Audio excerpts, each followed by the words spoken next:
ना अल्मोड़ा में इतना दबाव है ना मेरे पर जी। सारे वहाँ के कांग्रेस के अध्यक्ष एमएलए पूर्व विधायक मैंने हाथ जोड़ लिए उनसे, मैंने वहाँ जाना छोड़ दिया। तो अल्मोड़ा मेरे कार्यक्रम लगा भी ये बहुत बड़ा कार्यक्रम होता है नंदाष्टमी पर ना, हाँ, नंदाष्टमी बहुत का। बड़ा कार्यक्रम होता है।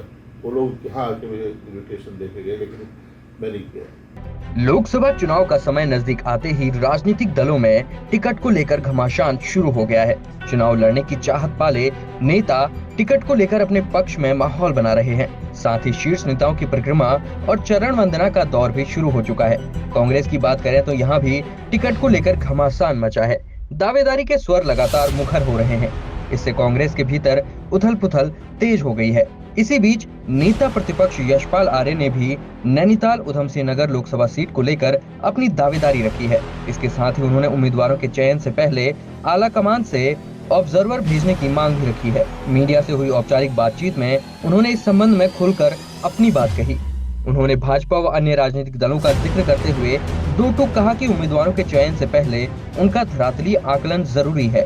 इसके साथ ही उन्होंने कांग्रेस आलाकमान को भाजपा की तर्ज पर उत्तराखंड की सभी 5 लोकसभा सीटों पर उम्मीदवारों के चयन से पहले ऑब्जर्वर भेजने की नसीहत भी दे डाली। सही ढंग से आकलन हो जाए और सभी लोग इसमें ऑब्जर्वर आ जाए। मैं कह रहा हूँ ऑब्जर्वर भेज दीजिए 5 लोकसभा सीटों पर ऑब्जर्वर भेजिए कि भाई कौन यहाँ सशक्त मजबूत दावेदारी मतलब लड़ाई लड़ सकते हैं, दाव लड़ सकते हैं, तो उन लोगों को उम्मीदवार बनाए। लेकिन हर पार्टी ये को ये करना चाहिए, भाजपा यही करती है। अब भाजपा का तो है कि भाई कहते हैं कैंडिडेट नहीं है, कैंडिडेट कौन है इससे कोई मतलब नहीं। इस राजनीतिक परिदृश्य के बीच यह सवाल भी उठ खड़ा हुआ है कि क्या इससे पहले के लोकसभा चुनावों में कांग्रेस बिना ऑब्जर्वर के ही उम्मीदवारों का चयन करती आ रही थी। बहरहाल यशपाल के इस रुख से पार्टी के भीतर उम्मीदवार बनने की चाहत वाले नेताओं को झटका लगा है। यशपाल की नैनीताल उधम सिंह नगर पर दावेदारी के कई सियासी निहितार्थ भी निकाले जा रहे हैं। हमारे साथियों का, कार्यकर्ताओं का, नेताओं का, जनप्रतिनिधियों का, जो हमसे जुड़े हुए लोग हैं, पार्टी से जुड़े हुए लोग हैं, उन्होंने लगातार पिछले महीनों में मुझसे इस संदर्भ में बातचीत की, चर्चा की है और उन्होंने कहा कि आपको नैनीताल संसदीय क्षेत्र से आपको चुनाव में भागीदारी करनी चाहिए, अपने को एक उम्मीदवार के तौर पर पेश भी करना चाहिए।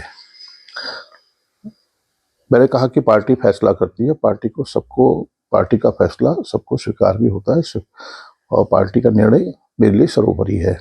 और जिस तरह से पिछले दशकों में चाहे उत्तर प्रदेश के असेंबली में हो, खटीमा बहुत बड़ा क्षेत्र था।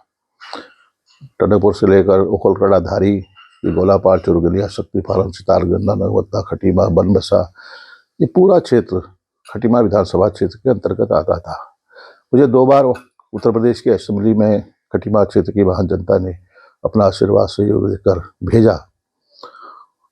राज्य निर्माण के पश्चात जब पहली निर्वाचित विधानसभा बनी, मुझे मुक्तेश्वर विधानसभा पर परिधि क्षेत्र से सेवा करने का अवसर मिला और 2 बार खटीमा से और 2 बार मुक्तेश्वर विधानसभा क्षेत्र का मैंने प्रतिनिधित्व किया। तो बाजपुर में हूँ आजकल मैं। बाजपुर ऐसा आप जानते हैं 3 बार मुझे निर्वाचित होने का एक अवसर मिला। वहाँ की जनता ने, आवाम ने मुझे अवसर दिया सेवा करने का। तो एक बृहद क्षेत्र में मुझे काम करने का अवसर मिलता रहा है। सबसे मेरे रिश्ते हैं सामाजिक क्षेत्र में हो या राजनीतिक क्षेत्र में, सब लोगों से, सामाजिक कार्यकर्ता हों या जो संगठन हो, उनका भी हमेशा सहयोग यशपाल आर्य को मिलता रहा है। तो एक बृहद क्षेत्र में काम करने का मुझे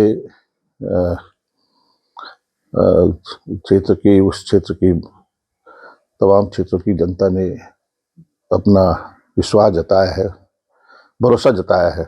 उसी के सापेक्ष मैंने भी अपनी दावेदारी पेश की है और पार्टी जो भी निर्णय करेगी एक कार्यकर्ता के तौर पर उस निर्णय का सम्मान यशपाल आर्य करेगा।